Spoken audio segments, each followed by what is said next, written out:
Assim como nos sólidos, o fillet também pode ser aplicado nas superfícies. Esse será o objeto de estudo dessa aula.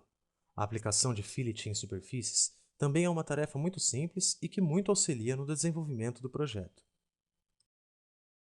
Da mesma forma como nos sólidos, também é possível aplicar um fillet nos corpos de superfície.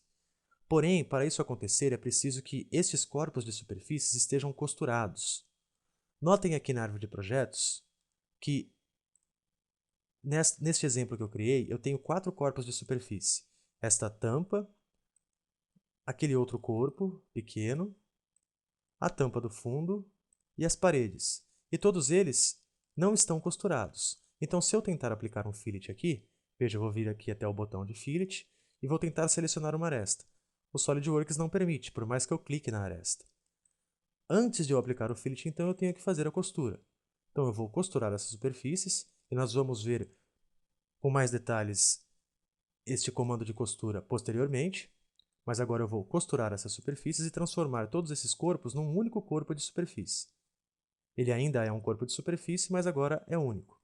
E agora sim eu posso vir aqui até o comando de fillet e, por exemplo, aplicar um fillet em toda esta região de cima, como vocês podem ver que eu estou fazendo agora. Vejam só. E o fillet é feito aí com toda simplicidade, como se fosse num corpo sólido.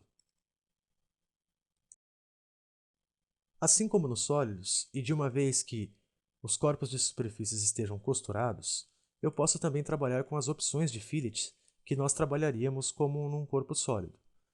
Então vejam que agora eu vou entrar novamente no comando de fillet e vou deixar a opção raio variável habilitada.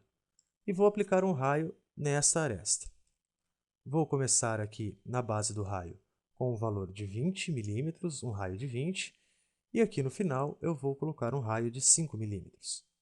E notem que ele está criando um raio variável. Eu aplico o comando e foi criado então nessa região um raio variável. Eu poderia ainda atribuir mais pontos de variação. Vejam só, novamente entro no comando de fillet e seleciono esta outra aresta. E agora, aqui no início, eu vou definir um raio de 5.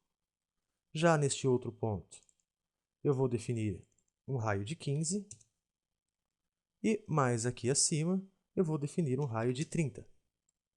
Confirmo o comando e veja aí que eu criei um outro tipo de raio variável. Mas isso só é possível porque o meu corpo de superfície está todo costurado. Uma terceira opção ainda que podemos utilizar nesse corpo de superfície para a criação do fillet, e que também é igual à opção utilizada no corpo sólido, é um raio ou um fillet de face.